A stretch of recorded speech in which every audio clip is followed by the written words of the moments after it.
Nah, ini dia untuk area kamar tidurnya gitu ya. Jadi memang sesuai namanya club suite. Jadi kalau tipe kamar suite itu kan ada living room dan juga ada kasurnya. Tapi karena di sini tidak ada pembatas antara living room dan kasurnya, sebenarnya jadi kayak lebih lega, lebih gede gitu sih ke belakang.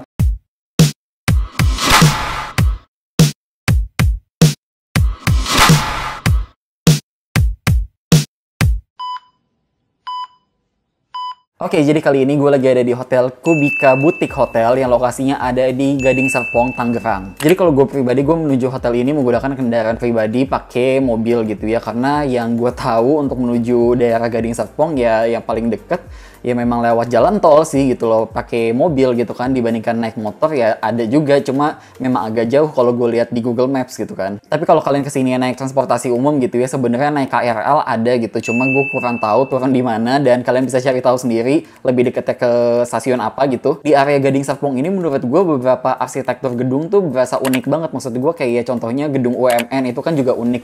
Jadi ya memang ini tuh kayak satu style gitu loh, gedung-gedung yang unik deretan sini semua. Dan pas gue nyampe, gue langsung dapat parkir di area depan hotelnya itu sendiri. Jadi pas gue parkir, gue langsung masuk ke area lobbynya, nggak perlu jalan jauh-jauh. Ngomongin soal security di hotel ini, ngomongin soal pandemik gitu ya, ketika kalian masuk ke area hotel ini, kalian akan langsung dicek suhu tubuhnya dan juga akan disuruh untuk pakai hand sanitizer yang udah disediain oleh pihak hotel. Dan hand sanitizernya ini sendiri juga touchless gitu ya, jadi kalian nggak perlu sentuh-sentuh lagi, itu udah langsung kena ke tangan kalian dengan sendirinya. Kita langsung masuk ke soal lobby. Sebenarnya ketika kita masuk dari pintu depannya itu, kita tuh langsung bisa ngelihat ke area tengahnya si hotel ini gitu ya, yang menjadi yang hits banget. Maksudnya kalau kita lihat di internet ya memang itu orang-orang tuh kebanyakan foto di area tengahnya situ kan. Nah, tapi untuk area lobby sendiri sebenarnya kayak ada di lantai mezaninnya gitu loh. Dan untuk area yang banyak orang-orang foto itu kan kayak turun tangga dulu ke area bawahnya. Nah, kalau untuk area lobbynya, resepsionisnya ada di sini gitu, di area mezaninnya yang sebenarnya nggak terlalu gede-gede banget sih, dan ada beberapa kursi aja untuk nunggu-nunggu untuk duduk gitu. Dan untuk proses check-in sendiri menurut gue juga cukup cepat karena memang lagi nggak ada antrian, dan kasih KTP, isi data, terus juga nggak perlu pakai deposit sih kalau gue. Dan di sini gue dapat satu kunci. Nah, cuma gue kira gue tuh bakal dapat di kamar yang di lantai paling atas atau yang menghadap ke matahari gitu kan.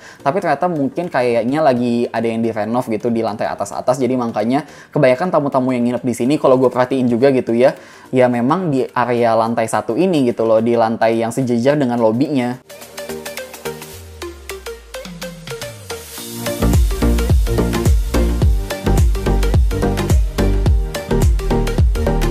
Oke, jadi untuk di video kali ini gue lagi ada di tipe kamar club suite yang dimana harganya itu 936 ribuan gitu ya. Jadi gue mau room tour dulu dari sebelah sini gitu ya. Jadi pas gue masuk gitu, di sebelah sini tuh sebenarnya area untuk naro-naro koper dan barang. Ini maaf banget ya lah ya, lagi berantakan di sini, pokoknya buat naro-naro barang. Di sini colokan juga lampu-lampu, dan di sini sebenarnya untuk naro kopernya sih gitu. Nah, kalau untuk sebelah sini, di sini untuk gantungannya, terus di sini juga udah ada handuk, ada kayak tempatnya gitu kan, lucu gitu. Jadi lebih rapi. Dan di sini itu adalah sendal, ini untuk laundry bagnya. Dan kesini ini untuk area TV-nya gitu ya. Ada TV-nya menurut gue juga cukup gede dengan ukuran kurang lebih 50 incian gitu. Dan di sini ya brosur-brosur dan segala macam, plafon segala macam, remote AC. Dan remote AC-nya karena di sini kan pakai AC split gitu ya, bukan AC sentral. Terus kita ke sebelah sini. Nah, ini dia untuk area kamar tidurnya gitu ya. Jadi memang sesuai namanya club suite. Jadi kalau tipe kamar suite itu kan ada living room dan juga ada kasurnya. Tapi karena di sini tidak ada pembatas antara living room dan kasurnya, sebenarnya jadi kayak lebih lega, lebih gede gitu sih ke belakang. Dan sebenarnya kalau misalkan kita perhatiin desainnya gitu ya, desain kamar ini memang agak berbeda dengan area eksteriornya ini. Mana kalau eksteriornya itu menurut gue lebih kayak nuansa hitam, abu-abu, dan juga hijau-hijau tanaman. Tapi kalau misalkan kita lihat di sini kan temboknya aja warnanya putih-putih, dan juga ini nih colorful banget gitu loh, warna-warni banget. Jadi kayak agak berbeda aja dengan kita lihat di luar dan juga pas masuk ke dalamnya gitu kan. Dan di sini juga udah ada mejanya luas, ada kursi juga. Terus di sini ada majalah-majalah. Dan kita ke sebelah sini. Nah, kalau di sini ada meja juga buat naruh-naruh barang. Yang pasti di sini ada gelas dan juga ada botol minum, yang dimana di sini botol minumnya itu belum ada isinya, tapi bisa kalian ambil di dekat lift gitu ya. Jadi bisa di refill sendiri, bisa sampai puas, sampai kembung kali itu. Nah, di bawah sini ada juga kulkas, tuh ya, lengkap, ada laci-laci juga. Nah, di sini ada microwave, tada.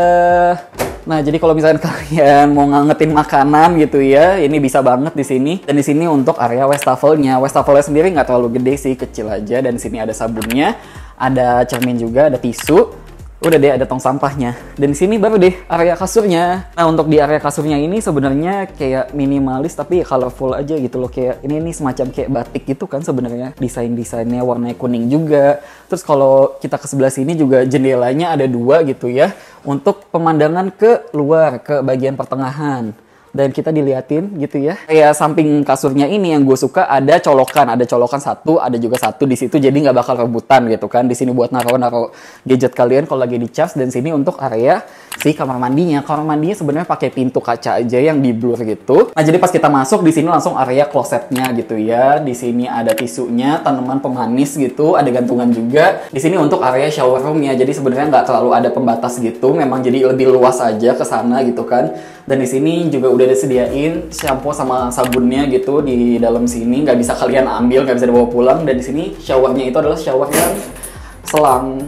Udah sekian mungkin itu aja untuk room tour kali ini, dan kita masuk ke penilaian selanjutnya. Kita langsung masuk ke soal kesimpulan kamar. Karena memang untuk di lantai 1 ini, untuk tipe kamar club suite ini, gue nggak tahu sih apakah di lantai-lantai lain juga ada tipe kamar ini atau enggak, gue juga nggak tahu. Tapi yang pasti untuk di kamar nomor 110 ini yang di lantai 1 ini tuh ya pemandangannya ke arah tengah, yang jadi sebenarnya nggak terlalu kena matahari langsung dan nggak terlalu terang-terang banget sih. Jadi maksudnya penerangan untuk di dalam kamar tuh ya dari lampu di dalam aja gitu loh, bukan dari sinar matahari dari luar. Dan untuk di dalam kamar sebenarnya untuk sinyal internet gue pakai Telkomsel agak sulit gitu ya. Jadi ketika kalian nyampe, kalian langsung konekin aja ke WiFi. Nah, sebenarnya ketika kalian dapat password WiFi dan username-nya, sebenarnya itu kalian istilahnya si password sama username-nya itu untuk satu device aja, untuk satu handphone gitu ya. Misalkan kalian punya 2 handphone atau punya laptop, iPad, apapun itu, kalian bisa minta lagi ke resepsionis untuk WiFi yang barunya dengan username dan passwordnya yang beda lagi. Ngomongin soal kecepatan WiFi, sebenarnya gue nggak ada masalah sama sekali sih. Terus juga ngomongin soal AC di kamar ini kan AC split gitu ya, bukan AC sentral, tapi AC-nya itu dingin banget, parah sih. Bahkan sempat beberapa kali gue tuh sempat matiin aja gitu loh AC-nya, karena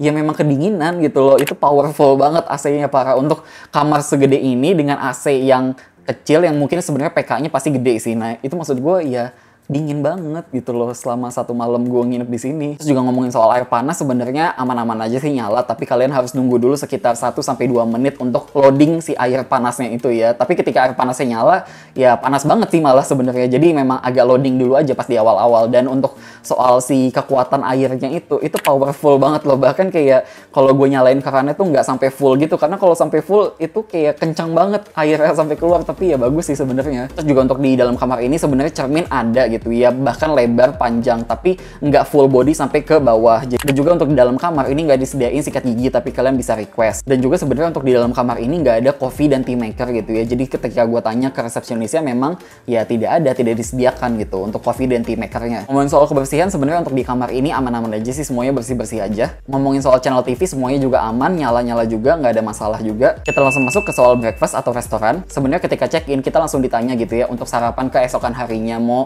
pilih menu apa, karena menunya itu sebenarnya cuma ada 4 sih. Ada bubur, ada mie goreng, nasi goreng, sama omelet. Dan ini sebenarnya ketika gue tanya apakah boleh nambah atau enggak, sebenarnya nggak bisa gitu ya. Jadi memang sesuai dengan okupansi kamarnya, sesuai dengan ya jatah kamar ya. Kalau misalkan memang nginep untuk dapat 2 orang, berarti memang cuma dapat 2 makanan doang.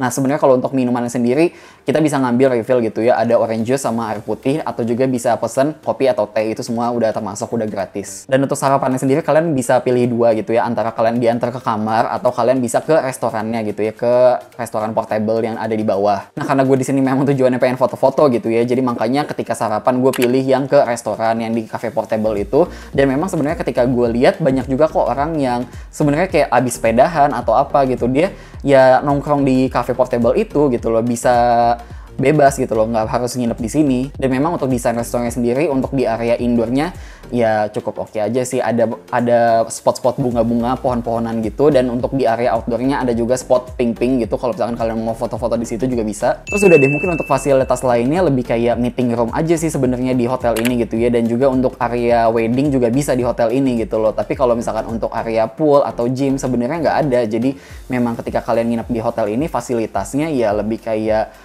untuk foto-foto sih sebenarnya yang paling pertama, karena menurut gue cukup oke banget desainnya gitu ya, antara di area di outdoornya atau di indoornya juga bagus gitu loh. Dan juga kalau misalkan kalian mau bikin acara di sini yang nggak terlalu super duper gede-gede banget juga bisa kok di area si lantai dasarnya itu. Kita langsung masuk ke objek wisata dekat hotel ini. Sebenarnya di dalam kamar udah disediain sih nih kayak gini. Ini tuh ada tulisannya. Kalau misalkan kita mau ke Soekarno-Hatta 30 menit, terus ke Ice BSD 20 menit, ke IKEA Alam Sutra 25 menit, Ion Mall 10 menit, ke UMN 3 menit doang gitu ya, karena memang deket banget ini dari UMN, kayak satu jalur gitu sebenarnya. Terus kalau misalkan ke mall-mall bisa ke Living World atau Mall at Alam Sutra atau ke Summarecon Mall Serpong, itu juga deket gitu kan. Untuk wisata-wisata sekitar sini lebih kayak mall atau kafe-kafe sih. Sebenarnya kafe juga banyak kok yang hits-hits gitu di sini. Dan ini dia untuk inspirasi spot foto-foto di hotel ini.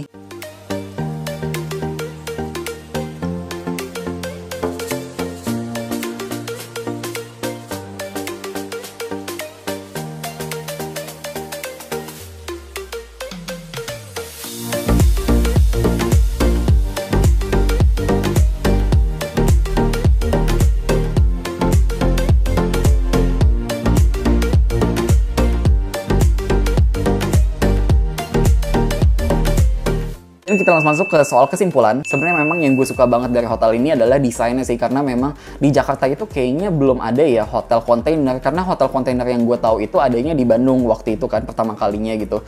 Nah cuma maksud gue untuk di area Jakarta ya belum ada gitu kan. Jadi memang untuk nginep di sini motivasinya yang paling utama sih kalau untuk gue pribadi adalah untuk foto-foto gitu, dibandingkan untuk hal-hal lainnya, karena untuk fasilitas pool, gym yang istilahnya staycation banget ya tidak ada di hotel ini gitu. Dan sebenarnya untuk soal harganya, kalau misalkan kalian nginep di tipe kamar yang paling standarnya di hotel ini, itu juga sebenarnya cukup oke aja sih. Istilahnya tuh kamar ini, club suite ini tuh istilahnya kayak 3 kontainer gitu. Nah kalau misalkan kamar yang paling standarnya itu adalah 1 kontainer doang ukurannya. Jadi ya kayak dikali doang gitu loh. Istilahnya kalau untuk kamar ini dikali 3, untuk yang standarnya cuma 1 kontainer bentuknya memanjang gitu. Dan itu aja untuk pembahasan review hotel kali ini, dan makasih udah nonton.